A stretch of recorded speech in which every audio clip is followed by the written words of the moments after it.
How's it, football family and soccer brothers and sisters? Welcome to Panenka Pundit week 13 and 14. Yes, my timing was very poor last week round because of all of the fixtures in the Premier League. So we are doing a very action and jam-packed show here today with Oral. Thank you for joining me again, Oral. And the reason we have Oral with us today is talk about Ralf Ragnarok's transformation and what it's going to be like at Manchester United.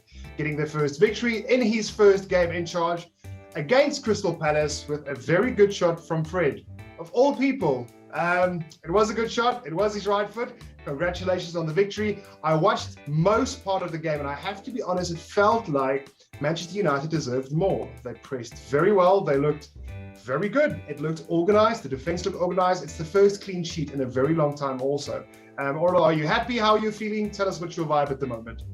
Hey everyone, my friend. Thanks for having me again, and what's up to all the fans and the viewers of the channel. Man, I am overjoyed. I am over the moon. I am ecstatic. I went back to one of the old ones. Dude, 1999 Champions League winners. You know what I'm talking about? Man, it just felt like the old United. It just felt like the old United. Dude, first 30 minutes against Crystal Palace, man, you know, free-flowing football. Dude, the stats is crazy. Within a half an hour of play, dude, we had 60%. We had turnovers of, I think, about 12 in their half. Dude, like, United was just something else. And then, obviously, dude, the sad part is, all you had 3.5 years, and we couldn't see that kind of football in 3.5 years, and over 400 million spent on players. Ralf Rangnick comes in. He had one session of 45 minutes. He just sat down with the guys, explained to him what he wants them to do. He had some technical footage, you know, video footage and all that. And even the manager said after in post-match that he was surprised that the guys took on the concept so quickly. Dude, I am over the moon. I am over the moon.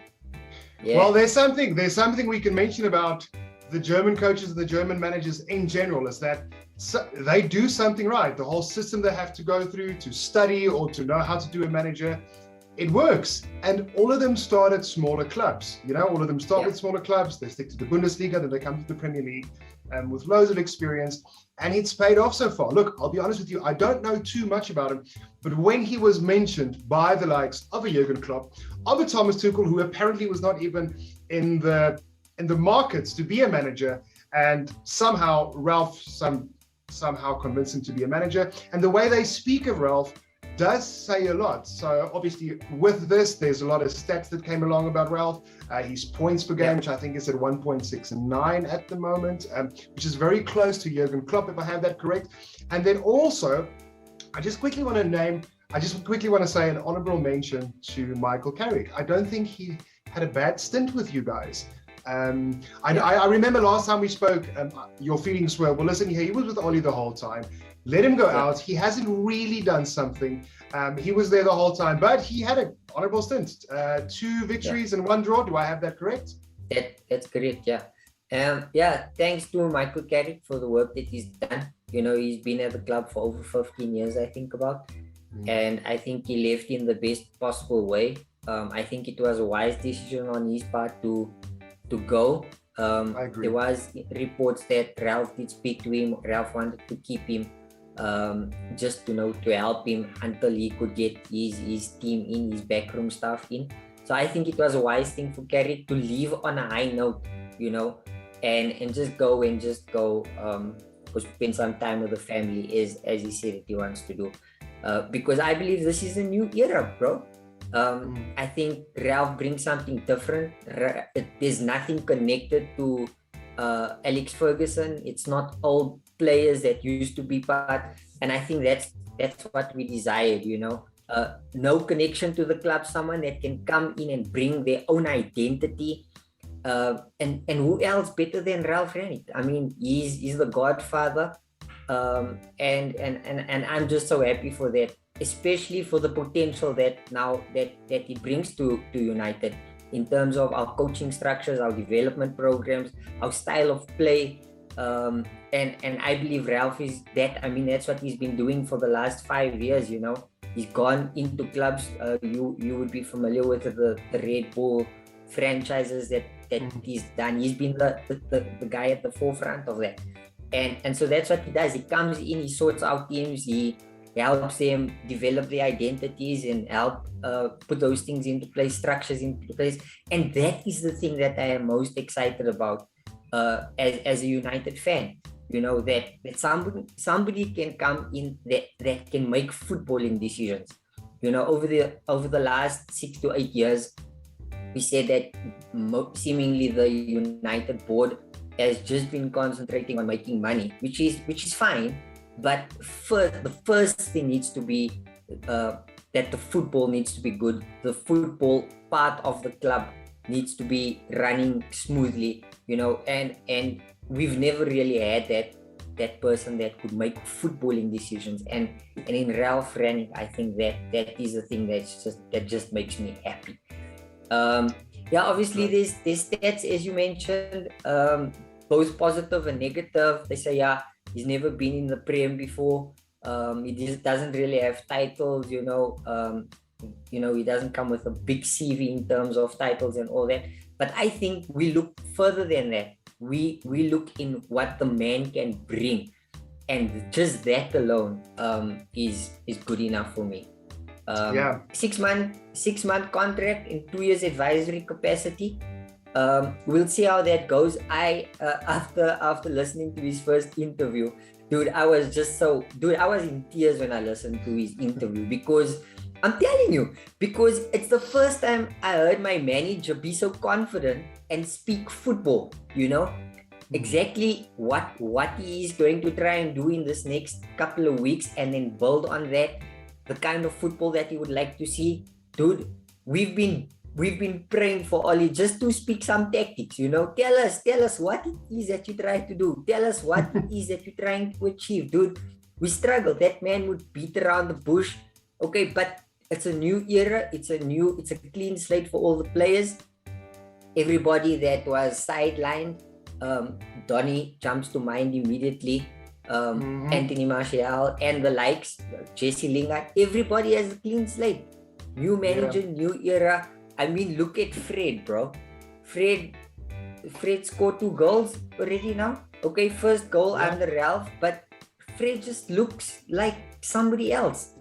He looks like a different player. And then, again now, it is proven that if you bring in a manager that has some sort of credibility, bro, I mean, the results speak for itself. I mean, you guys in Chelsea, you guys had the same thing. Okay, we need to maybe speak on what is going on there at the moment. But, I mean, we saw that after Lampard got sick, they got in, Tuchel to come in, and within 4 months, you guys were winning the Champions League, And so it just shows you the importance of having a right manager that can do bits with this team. And I believe we've got a very good team. There was a stat that was floating around that it's probably on paper one of the best teams that we have, squads that we have since Alex Ferguson. And so, dude, just that alone for me is brilliant to see what can be drawn out of this team, the potential that this team have. So that's my 5 cents. We need to remember, so players who get out of form or things are not going this way. We're talking about Fred, we're talking about Donny van de Beek. Maybe we can even put Bruno Fernandes. He hasn't been the best these days, but they are professionals. Yes, they go through slumps. They are professionals. And sometimes you need an utter professional who is your manager to tell you, you are not professional enough, or you can do better. And I think one of the biggest turns or examples are your game versus Crystal Palace. The pressing, as you mentioned the amount of turnovers they had in the opponent's half, which was 12. That is the most since the Sir Alex Ferguson era. That is a lot, and that's in a long time. And that's only after one game. So maybe he has a very good aura around him. He has a very good morale about him. I heard him speak after the game, and he does sound like one of the charismatic, intelligent German managers, like Jurgen Klopp, like Thomas Tuchel. You can just hear how he speaks. There is enthusiasm. He knows what he talks about. And for you guys, that is an awesome, awesome thing. So I think there's going to be Ragnarok in the Premier League from now on. one. I think it's safe to say we can call him Ralf Rangnick. And then I quickly just want to add something that's very interesting. The timing of him coming in is absolutely perfect, because I'm just going to read out the next 10 games for you. Manchester United and Young Boys, Norwich and Manchester United, then Brentford, then Brighton, then Newcastle, then Burnley, then Wolves. Wolves is still a very good side. That's the first tough team up, and that's only on the 3rd of Jan. So your December fixtures actually don't look that bad. Then you have 2 Aston Villa games. Credit to, I almost said Stephen Lampard. Credit to Stephen Gerrard. It looks like he's doing a very good, looks like he's doing a very, very proper job at Villa. Very good job, yeah. Then you have West Ham, which is also going to be another tough one. Then Burnley, then Southampton, then Leeds, then Watford. Then from Man City, only in the first week in March, you actually get a tough stint. So this is a very, very promising next 6 weeks for you guys. I don't even want to say 6 weeks. This can be a promising 2 months, you know, where the football or the fixtures do favor you a little bit. I know it is the Premier League, but I just want to say if there was ever a good time for a manager to come in, this might be the time for him. Do you agree? Oh, are you there? Dude, I'm here. Oh, sorry. We had you gone again. Okay, you said I'm gone again, and I said you're gone again. Sorry about that, guys. We'll edit this accordingly for you. But yeah, Oral, so on the topic, he's got a very good fixture list ahead of him. I know it is the Premier League. It is obviously tough, so it's not necessary to say it's going to be the easiest thing, but it's a good time to come in. Then I quickly want to talk about our game, the Chelsea and the United game. I'll put my hand up first and say it feels like it was a loss. I don't know. What was your 2 cents on that game? Dude, I think, look, it was one, I didn't expect much. I think, to the run up to the game, pre-game chat that we had, we said that the draw would be good for us. And so I felt that was good. Chelsea, you guys didn't seem to really have come out of your 5th gear or 2nd gear, and so I feel that was pretty good. The tactics that Carrick actually put out there, I think, played out to our advantage. So I was happy with that. I was happy, but it could have been, we could have easily have taken that. I think there were bits that if we could have been a little bit more clinical, we could have taken that. And the same for us, I would believe. I think same for you, Timo Werner lost a lot of opportunities. Hudson-Odoi early, I think in the 3rd minute, missed a crucial one. Loftus-Cheek missed one. It was very frustrating, that game for me, because it was more or less the same than the loss we had against Juventus or the draw we had in Burnley, where we did have majority of the possession. There were so many opportunities and they just bottled it. And the bottle at the end of the day, unfortunately, had to come from a mistake from Jorginho, which we know now has happened 2 weeks in a row. It's a very strange thing for me, especially with the Man United game, because if the tactics were wrong, you can point it out and say, these are the wrong tactics. Let's go back to the drawing board. Let's change some things. But that was not the case. At the moment, we are drawing and losing matches because of individual errors. And it was again Jorginho, and then Mendy tried to overplay the ball. We actually handed West Ham the game. And then the freak goal at the end. I don't know if you watched the West Ham and Chelsea game. That cross/goal, that last one. But it's so frustrating seeing losses like that and seeing, somebody pressing, and you just, I don't know if he did lose his sight in the lights or whatever, but it was a gift. So it's a little bit frustrating. I'm frustrated because I can't point out what's wrong. So there's nothing that Thomas Tuchel can fix except benching a player or not playing him at all, because you can't coach individual errors. So it's a weird place we're at. I don't think we're playing bad football. I just think we are not clinical enough. And if we do concede, we concede with really silly mistakes, penalties, missed passes, etc., stuff like that. But to me, that felt a little bit like a loss. And I really want to touch on the game from yesterday, Arsenal and Everton. What a blockbuster it was, Oral. What a blockbuster. Yeah. Beautiful game. I think the thing that stood out for me was the drive and the passion that the Everton squad played with. They never gave up. They had a few bad decisions with regards to VAR. VAR, which is still not here, neither there for me. But okay, they came back beautifully. 3 beautiful goals. And that they last really goal by, needed it. yeah, that last goal by Gray was just, oh, what a goal. And obviously quite a bit of luck with that as well. That ball could have gone anywhere, but they hit the crossbar and the upright such a few times. Same with West Ham. They could have very easily equalized. There was one that they missed on the upright as well. But I think if there was really a team that deserved it, it was definitely Everton. Sorry, Everton. I was just about to say. Yeah, sorry. And then me and you both spoke about that late goal from Liverpool against Wolves. We actually think Wolves should have gotten, or they should have stuck out that. But that is the thing. They defended and they stuck out shots for days. It was only a matter of time before one was going to sneak in. So very unlucky for Wolves because they have a very good defensive game so far. Liverpool then at that moment moving to first place, and then shortly thereafter, Watford could not contain Man City, and Man City goes to first place. 3-1 victory. I didn't think it was going to be that easy for Manchester City because of the way Watford played against Chelsea. They were pressing. They looked very impressive. So Man City at the moment on the top with 1 point. Below them is Liverpool and then Chelsea. And then everything again can change this weekend because Manchester City, let me just quickly get this right, who they're playing. Where's my fixtures list here? I think Manchester City are playing Wolves actually, if I have it correct. And Liverpool, this is going to be interesting. Liverpool is going to face Villa. Steven Gerrard goes back to his old ground. What do you think is going to happen there? I think that's going to be quite a competitive game. Steven G is definitely doing the things at Aston Villa at the moment. So I think it's going to be quite competitive. Liverpool's not been clinical enough, as we saw against Wolves the other day. They really struggled. So I think if Aston Villa really takes the game to them, I think they could be found vulnerable at the back with their defense not really up to scratch at the moment. So I definitely think something could happen in that game. Yeah, well, obviously, us as fans, we will be hoping for a draw that game, maybe even a victory. I would even a loss. I would be happy with a loss or a draw. Yeah, that's true, but I can't. Villa looks very good at the moment, but Liverpool are also still in extremely good shape.